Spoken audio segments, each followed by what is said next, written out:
Negara produsen kendalikan dunia perdagangan lalu kendalikan dunia keuangan. Itu persepsi old mind. Pasar modal dan pasar uang lah sebenarnya pengendali dunia keuangan. Dan ini persepsi new mind. Neraca perdagangan positif dianggap baik dan solusi bernegara oleh old mind. Faktanya selama menjabat malah impornya membesar. Lalu selalu negatif dagang dengan kakak tertua Tiongkok. Jujur, entah bagaimana kok sekarang kakak tertuanya negara komunis ya. Dan diterima luas lagi pemahaman bahwa tidak apa-apa bekerja sama dengan negara komunis. Yo wes, kita lanjut. Toh jabatan old mind ada batasnya. Kembali ke kalimat awal, negara produsen akan kendalikan dunia perdagangan dan dunia keuangan. Itu strategi Tiongkok. Di mana negara defisit alias yang Tiongkoknya surplus, pasti negara yang kalah tersebut akan dipaksa pakai yuan. Catat ya, ketika sebuah negara pakai mata uang negara lain untuk transaksi, artinya negara tersebut kalah ekonominya. Kita lihat strategi serangan ekonomi dari ilmu ekonomi. Money 1.0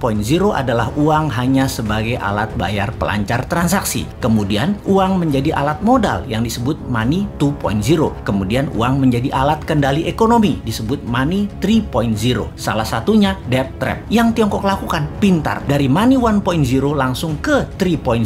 Karena ya memang Tiongkok nggak punya Wall Street, tempatnya money 2.0. Kita lompat sebentar sebelum balik ke money 3.0 agar sambungannya paham. Sejarah Partai Komunis di Tiongkok, di mana orang-orang nasionalis kabur keluar Tiongkok ketika komunis berkuasa dengan tangan besi. Satu ke Taiwan, jadi negara yang dipayungi Amerika. Yang kedua ke Hong Kong, jadi city country di bawah Inggris. Keduanya, Taiwan dan Hong Kong ekonominya maju pesat sejak tahun 60-an hingga saat ini. Sejak tahun 1989, reformasi ekonomi di Tiongkok melawan hegemoni IMF mulai dijalankan secara gerilya, main dengan globalis dan main dengan double standard, yaitu renminbi yuan. Catat sekali lagi, nantinya kita new mind akan pakai strategi yang sama ini, kecuali kalian masih suka dengan old mind yang sekarang berkuasa. Apa yang Tiongkok lakukan setelah memutuskan melawan IMF, namun di permukaan pura-pura taat pada Amerika? Ini terjadi di zaman Deng Xiaoping awal mulanya. Mereka jadi negara produsen buruh murah. Maklun mengerjakan sebagai tukang jahit apa saja yang disuruh globalis. Lalu perlahan menggeser dari maklun tukang jahit menjadi negara produsen. Maklun ini adalah strategi agar terjadi pembiasaan. Ketika awal menjadi negara produsen, Tiongkok mengizinkan pemalsuan atau kopi atau tiru merek-merek ternama dunia untuk beredar di dalam negerinya. Semakin mahir, maka mulai negara membiayai sektor hulu produsen, pabrik-pabrik dengan uang renminbi yang uang tersebut tidak boleh beredar di luar negeri, hanya boleh beredar di Tiongkok. Inilah awal tahun 90-an mereka lakukan ini semua secara masif, secara gila-gilaan. Apa saja dibangun. Dan setelah menjadi pengendali produksi, mulai ekspansi di tahun 2013 dengan strategi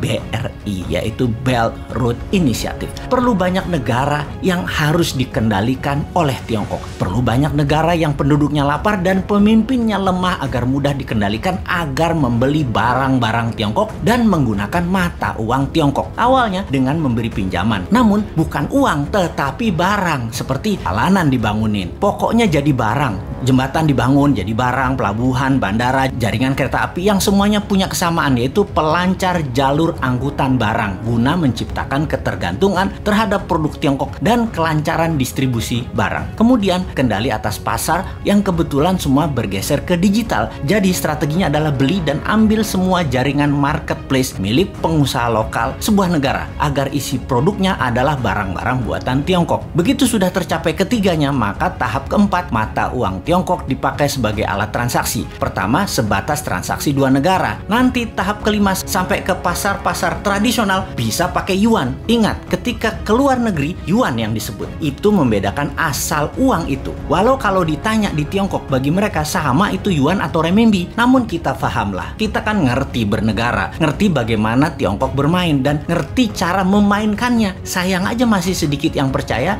dan masih banyak yang tidak peduli. Wajar kalau masyarakat tidak tahu, namun pejabat yang tidak peduli dan tidak tahu juga banyak banget. Apalagi yang mau menari jadi presiden di 2024. Rasanya nggak ada yang paham beginian. Yang penting gue populer dan rakyat pilih gue. Lihat aja daftar 10 orang yang katanya calon presiden di lembaga survei. Kita review satu persatu. Paham nggak bernegara ala Tiongkok dan Amerika? Rasanya Kagak ya, New Mind beda. Kita paham dan strateginya bukan ikuti keduanya, namun punya strategi sendiri untuk main 3 kaki awalnya dan menyalip di tikungan di tahun 2030 menjadi 3 besar dunia dan di 2045 menjadi negara superpower. Kalau hanya naik 7% setahun dan faktanya 5% pertumbuhan ekonominya, mimpi jadikan Indonesia negara superpower. Buktinya sekarang aja pakai yuan dagangnya, harusnya pakai rupiah. Bos, itu artinya kalian old mind geblek bernegaranya.